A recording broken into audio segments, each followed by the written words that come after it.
The Next Chapter with Prim Siripipat is a production of iHeartRadio. Hey everybody, it's Prim. Welcome to The Next Chapter presented by Baron Davis and Slick Studios. So this week's topic, we're going to focus on a topic rather than a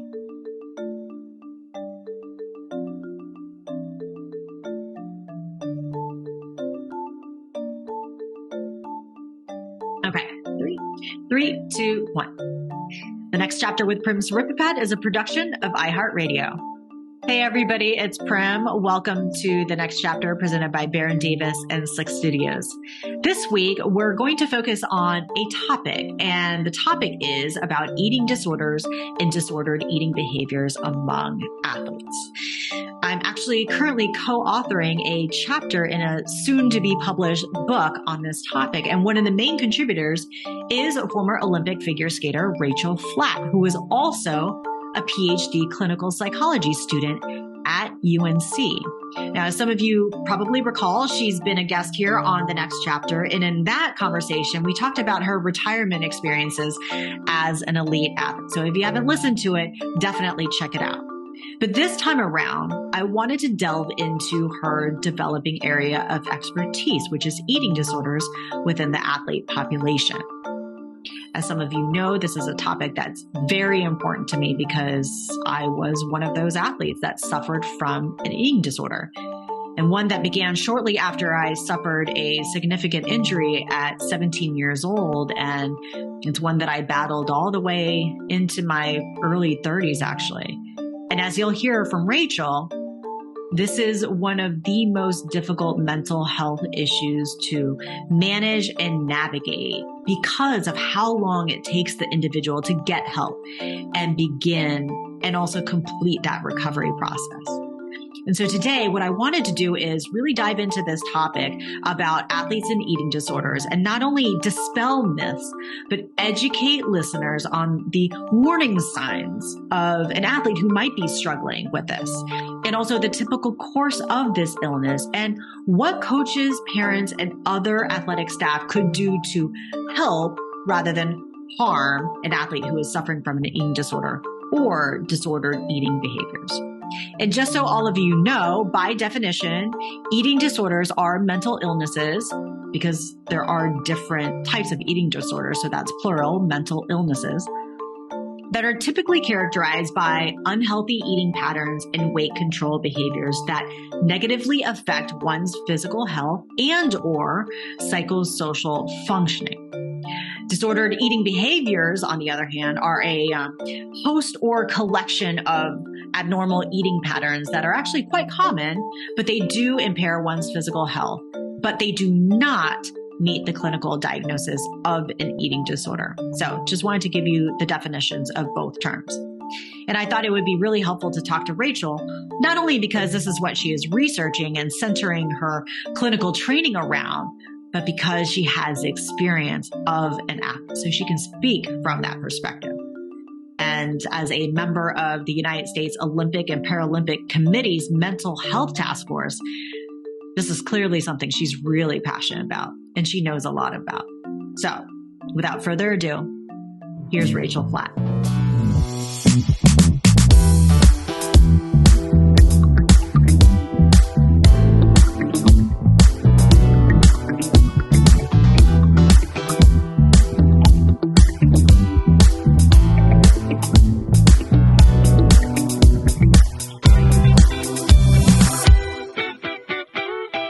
So here we are, you've recovered, you're making this transition. Mm-hmm. And I find it so cool that, you know, you and I are kind of following a similar trajectory. You know, you go from elite sports and then now into the field of psychology.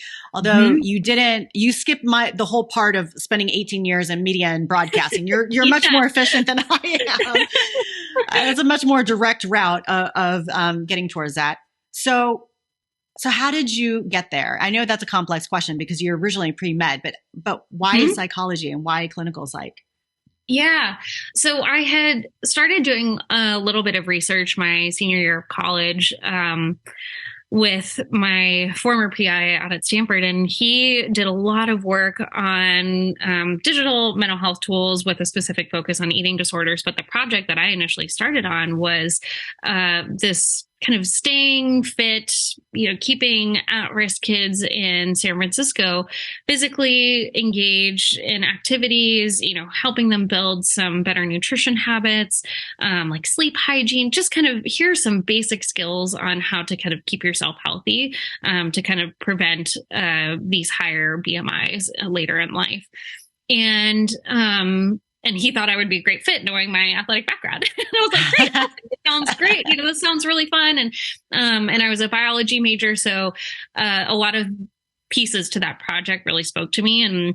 And so I started working on that project. And after graduating, I took kind of it was a 6-month, 8-month kind of gap before one of the people in his lab reached out and said, hey, we have an opening. I know you're still in the Bay, and trying to figure out what's next, because I had grabbed coffee with her and I was like, hey, guess what? Not applying to med school, so I don't know what I'm doing. And she happened to find out that there was a position opening. And so I kind of re-entered his work and his lab through more of this digital eating disorder intervention lens, and started working on a National Institute of Mental Health funded research project where we were delivering kind of the very first stepped care intervention and prevention model that was, it was almost 30 schools nationwide. There were, we screened thousands and thousands of women, and we were able to kind of see pretty amazing effects, almost similar to what we would typically see with in-person eating disorder treatment, just through this digital app. And I was like, my mind was blown. I was so excited. And I just saw so many applications to the tremendous gap in resources in the sports world. And so I got really excited about that, recognized that we could really use something like that in sports, and especially in skating, because eating disorders and disordered eating and poor body image are just so common. And so that got me really excited, and that kind of lit my fire again. And so, I ended up deciding to apply to graduate school and pursue clinical psychology, so I could balance kind of this research and the clinical practice and even the advocacy work that comes with this, kind of this education. And and it just was so interesting to me. I loved the idea of having a multiple different career paths that I could pursue. And so I jumped right in, got connected with my current Ph.D. advisor, Cindy Bulick, and turns out she has a background in skating. She's been a lifelong skater herself. And so there were just so many overlaps for us that I was like, I can't not pursue this. And here we are 5 years later, applying for internship and almost done with this process. And it's kind of hard to believe that this has all come together. And I'm really grateful that I went through those experiences now, because it's really informed and motivated this work for me. But I really couldn't have gotten to this place without having gone through that.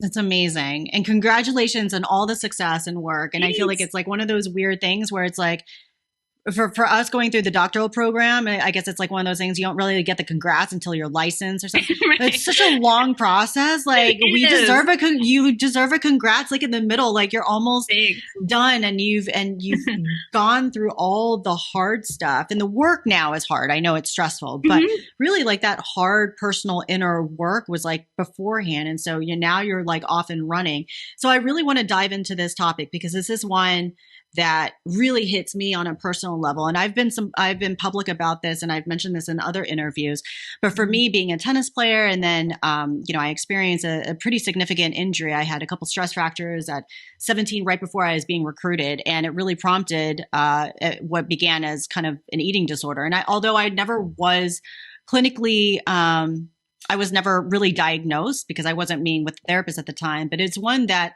affected my life really on and off through my late teens and then into my 20s. And then, of course, definitely when I retired, it came at a full vengeance. And it was the reason why I went to therapy. So this is a topic that I'm very, very passionate about. So I'm trying to figure out where to begin, but you and I we're in the process of writing and co-authoring a chapter on athletes and eating disorders and disordered eating, which is so exciting. Mm-hmm. So, the first question is, are athletes more susceptible to eating disorders and disordered eating behaviors? Let's begin with that. What are your thoughts?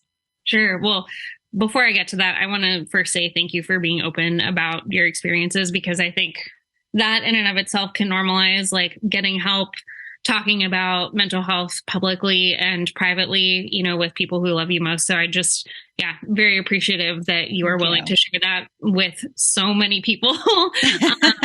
But to answer your question, I think athletes are at least as susceptible to develop an eating disorder, if not more so. And I think it's really context dependent.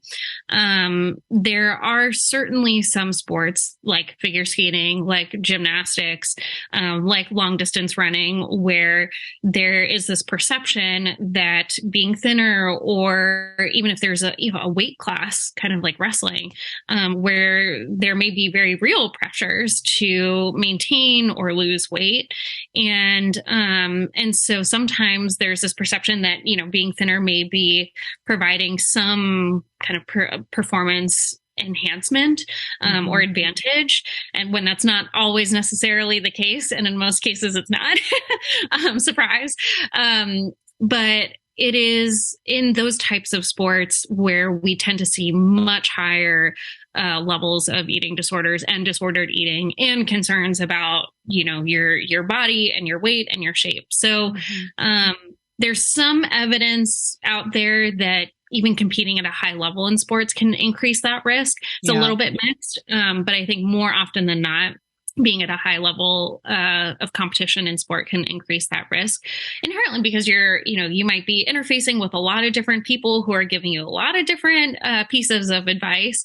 And, I think back to like my own skating career, where the more I kind of rose through the ranks, the more pressure I got and the more feedback, like direct feedback I got on how I looked, my weight, how my costumes looked, how I should have used different types of costumes to hide my physique.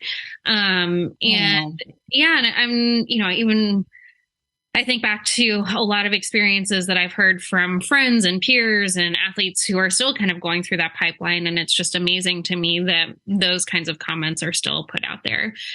So the culture around that is starting to change now that people are being more open and frank and honest about their experiences. But I think there's certainly some sport contexts that definitely lend itself to a much greater risk of developing an eating disorder. Yeah. And, I didn't mean to put you on the spot. It is a very complex, answer is a complex, question. And obviously the research is still kind of evolving and developing, and depending on what study you're looking at, you're going to get different answers. But I think, if I were just taking off my like clinical hat and my research hat, I do think that for various reasons, I do think that the athlete population is certainly very susceptible to, at least under this umbrella of, eating disorders or disordered eating behaviors for various reasons. I think the stressors, especially in today's sports landscape, is so different. There's just more eyeballs. There's social media. Social media alone is just like, just the amount of pressure and body image. I want to talk about the factors and like really stripping this topic down and educating people who are coming out, from various aspects, so we can better understand this topic. Because I think, sharing a little bit more about my personal experience, sometimes there's this idea or this perception that it's like, okay, an eating disorder really begins with, they just want to lose weight. They just want to be skinny. It's all, but there's multiple factors that can kind of play into that. So, when I say that, is there anything that comes to mind in terms of like the contributing factors that lead to this? Yeah. I agree that there is this general sentiment out there that the reason eating disorders happen is because people decide to lose weight, and then they develop kind of these harmful behaviors that lead to kind of this long sustained eating disorder journey. And that's certainly not always the case, but I think the sports environment can certainly contribute to that in many different ways. Like I said, there's with being a public figure, and even I think about this NIL deal too with NCAA athletes. I'm so worried about what that might mean for athletes who are not only trying to physically be in a place where their body can perform the way they want it to, but are now also pressured to convey a certain type of physical appearance that would garner them more followers, more influence in that space. And I really worry and wonder about what those long-term effects might be. Certainly, I think from a financial perspective, it can be so helpful for a lot of athletes, and can really alleviate some of the burdens of that kind of participation. But yeah, I mean, there's a lot of different roads we could go down, from social media factors to both internal and external pressures to kind of keep a certain type of physique that is perceived to be the ideal physique for a sport. And certainly there may be certain types of bodies or certain types of physiques that you more often see. Me being a 5'2" person, not a great basketball player, that's just never going to be the case, right? Same. I'm right there with you at 5'2". Yeah. But I think, you look at like gymnastics and this whole revolution that they've had from athletes who tended to fit this certain type of mold of being really kind of svelte and toned. And now you see powerhouses like Allie Raceman and Simone Biles and Lori Hernandez, who have come through and completely changed the game to show that actually you can even be more successful when you're pushing against kind of the typical stereotypes. So I think there's a lot of different things in the sports environment that can contribute to eating disorders, or at least kind of increase the risk for it. Yeah. But I don't think it necessarily comes down to just this idea around losing weight. There's a lot more complexity to that. Yeah. And you just mentioned the societal pressures, the impact. That's kind of always evolving, compared to, I think, around the 80s and 90s, that was a period when females in sports was really kind of on the rise. So I benefited from that. And then the evolution of like Title IX and everything. And we're a much better place than where we were many years ago. But nonetheless, so we've got societal pressures that are shaping body image, especially when it comes female and male, right? Because that's another thing. There's often this idea that eating disorders affect just the female population, but it definitely affects the male population, right? Yeah. And that's one of the most frustrating parts about kind of this historical perspective of eating disorders, right? Is that it only affects women. It affects primarily white adolescent girls or younger women. And it blows my mind. Like, I even came into the research space kind of having that same misperception. But obviously research has completely blown that up, right? Like, we know that it affects people across ages, demographics. Like, it can affect them equally, if not more so. And certainly with men in particular, like I did a panel a couple years ago with a football player who throughout most of his career had binge eating disorder. And it was amazing to see some of the audience's reactions, like, oh my gosh, I can't believe a guy, let alone a football player, would deal with this. And it's like, yes, of course, this is not something that is unique to a very specific type of person or type of athlete even. So, and for men, we're starting to understand, especially in sport, that there are different kinds of pressures, right? Maybe to, instead of lose weight per se, maybe have a more muscular and more toned body, or have a very, very small percentage of body fat. And so those types of pressures can feel maybe a little bit different than what it might be for female or women identifying athletes. So, there's certainly a lot of nuances that we're starting to understand. And unfortunately, the research is, has been a little bit slow to kind of catch up with the times to some extent. But I think we're really starting to realize like the picture is not always the same, and it does affect people at maybe equal or higher rates, kind of depending on your context, who you are, your environment, your background, and your experiences, and the types of pressures that you might be receiving. And yet we still need to make sure that like these treatments are cognizant of those nuances and really can be effective in mitigating that risk and making sure that like the treatment is going to set you up for success and is going to be sustainable long term. Yeah, right. And so let's take the conversation a next step, because a lot of it is like really recognizing the signs and knowing what it looks like. Because if we don't know what we're looking for, we're totally going to miss it. And that was a part of my experience. Generally because the time that I was going through sports and high school, I mean, mental health was just kind of like this. It really wasn't that much of a conversation. And especially when it comes to eating disorders, I don't think a lot of the people around me knew what to look for.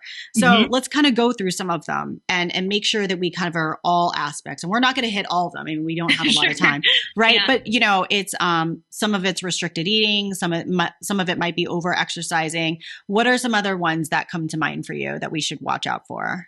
Yeah. So certainly there's the behavioral component, right? The restriction, the fasting, the dieting, the over-exercising, vomiting after meals, or misusing diuretics and laxatives. There's certainly that kind of group of behaviors that we can look for. From an emotional standpoint, oftentimes we'll see folks really have dramatic changes in their mood. So you might know someone who, could, and this is a thing that can be really complicated with eating disorders and certainly other, mental health concerns. With the onset of adolescence, that tends to be a time where, yes, of course, we'll see changes in mood. Like that's part of being a human. And we also see that as a really high risk time specifically for eating disorder onset. And so what people might initially perceive or think that, oh, that's just them being a little bit more moody, or maybe they're just a little bit more anxious and, kind of recognizing what it's like to interact with other peers, their age and things like that, may actually be kind of hinting at some disordered eating and some concerns about how like their weight or their shape may be perceived, or just real dissatisfaction and like distress around how they look. So certainly that's something to keep an eye out for. But in terms of what people are saying and how they're thinking as well, like we see a lot of concerns with how they're looking, right? Especially in comparison to others. Like I said, there can be a lot of like emotional distress around that, but in terms of how people are thinking about it, like sometimes I will see folks who say, I spend 80-90% of my day thinking about what I'm eating, how I'm looking, and it just is nonstop. And so sometimes, you'll get glimpses into that when people might make cursory comments around, oh, I'm feeling really heavy today, or like, oh my gosh, my Leo just is like really not fitting today, right? And what we might think is like, oh yeah, I mean, that can kind of be a normalized comment, especially in sport, may actually be something that is kind of hinting at more underlying concerns. So it is something to take seriously when people are talking about that and making those kinds of comments. Certainly not something that we want to be normalizing, right? We want to take that seriously and make sure that if folks are talking about their weight or their shape and their dissatisfaction with that hopefully it is just kind of a one-off comment, and it is just kind of a maybe something they might be feeling just in that moment, but it doesn't hold that much value. So checking in with those folks and making sure that it isn't something bigger and it isn't something more severe and intense is exceptionally important. So there's a lot of different things to look for. If there's a dramatic loss of weight, even in a short period of time, that's something to be really concerned about, and certainly get that checked out from either a physician or kind of your typical go-to healthcare professional. So yeah, there's a lot of different things to look for, but those are some of the big ones to keep an eye out for. I know. I'm putting you on the spot, aren't I? I was like, okay, let's list all the factors in 2 minutes. Go. But yeah, I mean, I think you did such an amazing job of like really trying to make it as comprehensive as possible. Cause it's like, there's a behavioral element, there's a physical element, there's a psychological element, there's an emotional element, which can be really hard to decipher. Yeah. You're right. Talking about adolescence, I was a disaster as an adolescent, at least from my parents' perspective. I had an amazing adolescence, but it was like World War III. So it's like, yeah, how are you going to be able to like decipher between just like a general shift in this teenage period versus some of the emotional evolution of what might be going on with the earlier signs of an eating disorder? And it's funny when you were mentioning about like the internal dialogue. I haven't thought about this in years, but I remember thinking at one point, like, as I was going through my recovery and working with my therapist, I was like, is there ever going to be a moment in my life that I don't think about this the way I'm thinking about it? Like, I was like, I felt like, is this ever going to stop? Like, am I ever just going to have like a peaceful internal dialogue where I don't obsess about this? And the answer to that is like, it can happen, but it certainly takes a lot of work. So I think my next question will be, for the people around these individuals and maybe kids or adults, whoever, maybe it's parents, maybe it's coaches, support personnel, how do they intervene? This is a really difficult part because it's like, how do you approach somebody in the right way who may not be ready to change? Yeah. That's the $1 million question. I've been, I'm thinking about even just an instance somewhat recently, with, some folks who are just trying to help their kid get to treatment. And it has just been an immense struggle and fight. And, they're still not there yet. So, the best thing you can do is show up with empathy and compassion and just be there for them as a human. One of the things we often talk about, like when we're doing seminars for coaches and like sports staff, is certainly approaching the athlete, in a somewhat personal space, right? So it's not more private, I should say, so that you're not calling them out on the training room floor being like, hey, I'm concerned about you, I've seen that before and that does not go well. No. So starting with that is helpful. But yeah, just showing up for them and saying like, hey, I'm recognizing that, you seem to be struggling a little bit, or I think this is really the only time to name if someone has lost weight because you're concerned about it, right? Like, I've noticed you've lost a little weight and I'm worried about you, right? I think that is the only time in which your weight should ever be mentioned. Or if, you're noticing like some of these behaviors, right, that we've talked about, I'm hearing things, I'm noticing that you're like misusing laxatives or diet pills to try and potentially lose weight. And I'm really worried about you. So starting with that, and from there, just checking in, using like those I statements, I'm worried, being neutral and compassionate with them. We don't want to judge them for that. Don't say like, I can't believe you're doing that. That's so stupid. Definitely don't want to head that direction. But the more that you can kind of lean into your softness and compassion, the better. When you're talking with that athlete or that person, make sure that you have some resources in your back pocket, whether that's even something as simple as like the National Eating Disorders Association, their website, they have hotlines, they have, recommended kind of referrals and providers in local areas. Even something as simple as that can be really helpful as a starting place. But if you happen to be a little bit more connected, like as an athletic department or something, being able to immediately direct that athlete to sports psychology, their mental health resources, even just their team physicians, that can be a great starting point to get them to some professional who has knowledge of eating disorders or other health and mental health concerns that they can assess for, is essential. So be compassionate, be empathetic, be there for them, support them, provide those referrals, and then most importantly, follow up because we know that it takes folks with eating disorders on average, many years to get help. And really? Yes. Yeah. Yes. It is one of the mental health concerns that can, for some people, take a decade to get help. Wow. Because they don't necessarily realize what's happening is actually harmful to them. It's so normalized in some of these communities, but also because it can be so congruent with how they view themselves or even like their performance. Like they see it as something that's so beneficial to their performance when long term, like you're at much greater risk of getting injured. You might have a lot of long-term health consequences as a result of this. And certainly your mental and physical performances will suffer eventually. Like it will happen.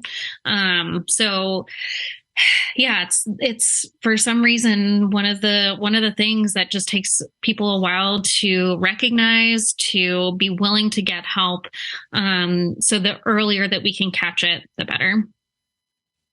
Yeah, it's I know we're running out of time here, but yeah, I think, in terms of like intervening, definitely don't want to go in blaming. There seems to be, for me being on the receiving end of it, it seems to drop a lot of like internal emotions. Sometimes I'm sure people get frustrated. It might even bring up their own internal issues about weight and body image. And so when that dialogue happens, you're right, it really has to come from a neutral, compassionate perspective. And so, if there was one takeaway, I'm going to draw this question out to give you time to think about it. If there's really one takeaway, at least in this juncture of your research evolution and clinical training, if there's really like one or two takeaways that you want people to take to absorb from this conversation, what would that be in terms of like athletes and eating disorders? Oh gosh. Sorry. No. It's funny because I've been asked that question so many different times, and I feel like I give a different answer every time because the more you should. Yeah, the more knowledge and perspective I have, it's like, okay, well that changes. And for today, no, I want to say everyone just needs to go to therapy. Yes. But I in my heart of hearts, like I think the more that people take this seriously and the more that people become educated, like truly educated from the more that we can take this seriously and become an educated community as a whole, the better outlook we have in terms of changing this culture in sports. Like for me, I think, if I could leave some impact in my second career, as a clinical psychologist, and not so much as an athlete, if I could leave any impact, it would be moving the needle a smidge with the culture around mental health and eating disorders in sport. And I think the education piece, the overall empathy and awareness and compassion that we have, towards ourselves and towards others in this community, the better chance we have at reducing the stigma around these concerns and really getting people to get help when they need it. Yeah. Well, the good news is, in case you haven't already realized, that needle you have already been moving, not only from your outreach and involvement, but the clinical training, the research, the writing, everything that you're doing is truly moving the needle. So it was fun being able to talk with you today and also collaborate with that chapter. And I hope we can stay in touch and continue collaborating over time, especially, two athletes in this space is amazing. and we need more people. So Rachael, thank you so much for your time. I know you've got to run because you have so much to do, but thank you so much for coming on and being so open and really sharing your story and educating everybody. You bet. Thank you so much again for all that you're doing too, because this is not an easy place to be. And yeah, just very grateful for who you are and what you're doing. So thank you. Thank you. Really hope you enjoyed today's conversation. For more episodes, just visit our show page on iHeartRadio or wherever you get your podcasts. And also to watch the full version of these interviews, you can head on over to YouTube. Just search for the show name, The Next Chapter with Prim Siripipat. Of course, subscribe to us, like us, give us a star rating because we really appreciate you listening and also showing your support. And you can also follow me on all the social media platforms, including Twitter and Instagram at Prim_Siripipat. The Next Chapter with Prim Siripipat is a production of iHeartRadio. For more podcasts from iHeartRadio, visit the iHeartRadio app, Apple Podcasts, or wherever you get your podcasts.